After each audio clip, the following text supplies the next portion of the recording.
Magandang gabi sa iyo, Sir Neb, at sa inyong mga tagapakinig. Tawagin na lang ninyo ko sa pangalang Obet. Staff ako sa isang coffee shop.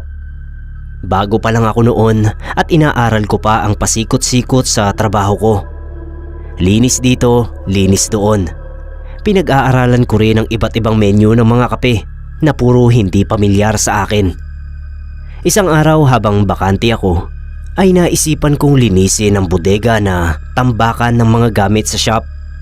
Nagulat ako dahil may nakita akong batang lalaki na nakaupo sa isang sulok doon. Maayos naman ang itsura niya at hindi mukhang multo, kaya kinausap ko. Tinanong ko kung anong ginagawa niya roon. Hindi siya sumagot.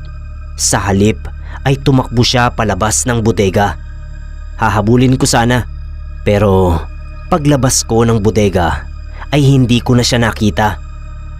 Tinanong ko pa sa mga kasama ko kung nakita nila yung bata, pero ni isa sa kanila ay walang nakakita sa kanya. Pinagkibit balikat ko na lang dahil naisip ko baka naligaw lang doon or batang hamog na nakapasok at nag-a-attempt na magnakaw. Mukhang wala namang nawala sa coffee shop, kaya ayos lang. Pero nung mga sumunod na araw ay muli kong nakita yung bata na patakbo-takbo sa loob ng shop. Sinaway ko siya at nakinig naman sa akin. Naupo siya sa isang tabi. Muli ko siyang nilapitan at sabi ko, nasan ba yung mga magulang niya? Hindi na naman niya ako sinagot. Kinalabit ako ng kasama ko at tinanong kung sino raw ba yung kinakausap ko. Ang sabi ko, itong bata. Pero paglingon ko ay parang bula namang naglaho. Giniit sa akin ng mga kasama ko na wala silang nakikitang bata tulad ng sinasabi ko, kaya nagsimula na akong kabahan.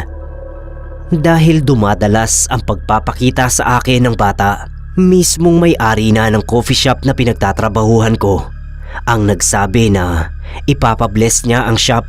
Hindi niya kasi ito na ipabless noong ipatayo niya. Mula nga nang maipabless na ng may-ari ang coffee shop ay hindi ko na ulit nakita ang batang lalaki.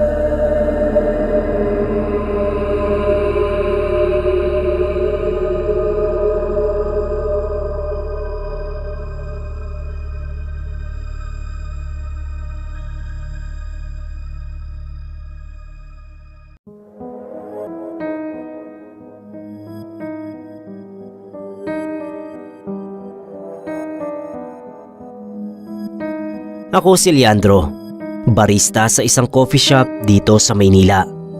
Sana po, Sir Neb, ay mapaunlakan niyong basahin ang kwento ko para sa mga masugid mong taga-subaybay. Ganito po kasi ang nangyari noong isang gabing maulan. Madalang na ang customer sa mga oras na yon, kaya petiks-petiks na lang kami.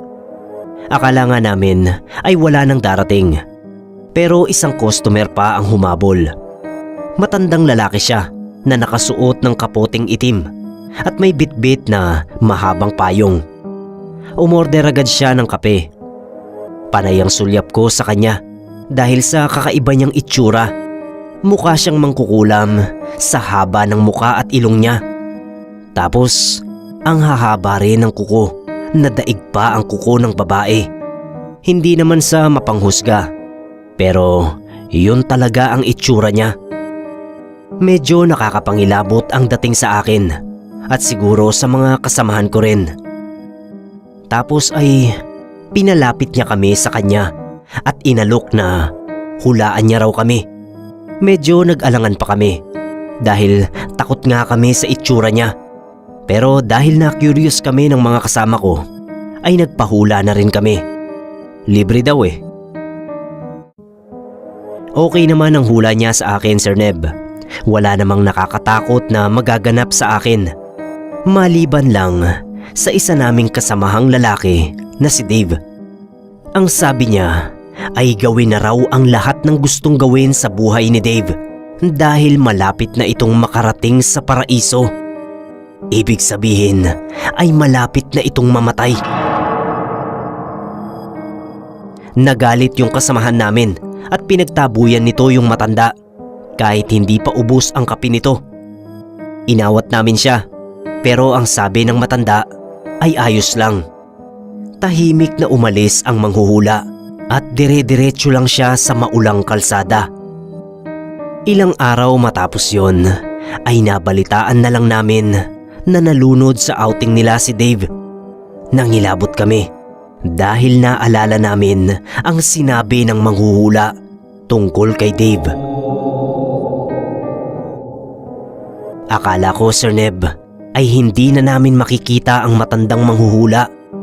Pero bago mailibing si Dave, ay muli itong bumalik sa coffee shop.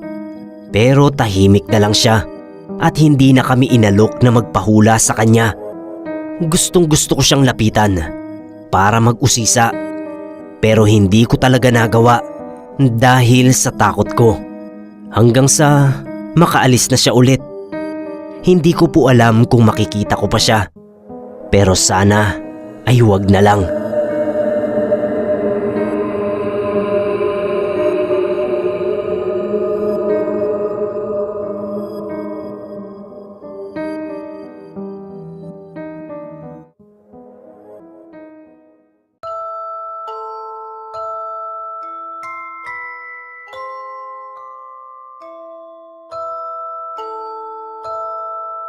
Magandang araw po.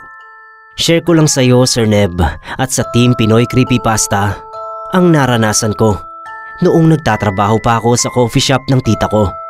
Ako si Dom at may girlfriend po ako noon. Siya si Nadine. Aminado po ako na nagkukulang na ako noon sa oras para sa girlfriend ko. Ang atensyon ko kasi ay mas nakapokus sa trabaho ko dahil sa matinding pangangailangan ko noon sa pera. Nabaon kasi ako sa utang dahil sa sugal. Sobrang sama na ng loob ng girlfriend ko sa akin. Pero hindi ko man lang yun napagtuunan ng pansin. Hanggang sa si Nadine na mismo ang palaging nagpupunta at nangungulit sa akin sa coffee shop. Ang ginagawa ko ay binibigyan ko siya lagi ng favorite niyang kape. Pero hindi ko naman siya gaanong kinakausap. Hanggang isang araw nga, Sir Neb, nakita ko kung gaano kalungkot ang mukha ni Nadine habang nakaupo siya sa isang bakanting table sa shop.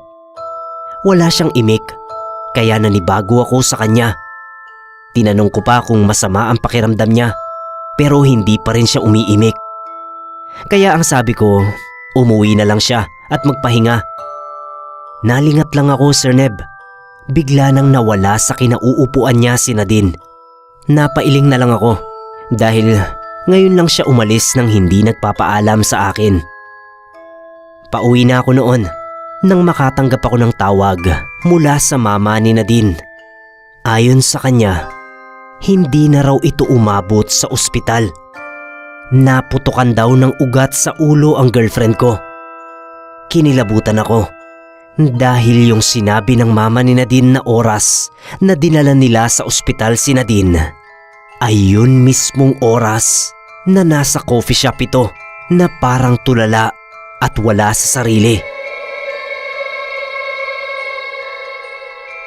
Nasa labas na ako ng shop noon at nag-aabang ng masasakyan para puntahan si Nadine at ang pamilya niya. Napalingon ako sa coffee shop at kitang-kita ko ang imahe ng girlfriend ko na nasa loob at nakaupo kung saan siya nauupo ng madalas sa tuwing pinupuntahan niya ako roon. Hindi ko alam, Sir Neb, kung lungkot o takot ang nagtulak sa akin para bumalik sa coffee shop nang umiiyak. Gusto ko sanang yakapin si Nadine kahit multo na lang siya. Pero pagbukas ko uli ng shop ay wala na siya roon. Isa ito sa pinakamalungkot na parte ng buhay ko, Sir Neb. Sobra akong nagsisi kasi para bang ang dami kong hindi nasabi sa kanya. Marami akong gustong gawin kasama siya. Pero lahat yon ay hindi ko na magagawa kasi wala na si Nadine.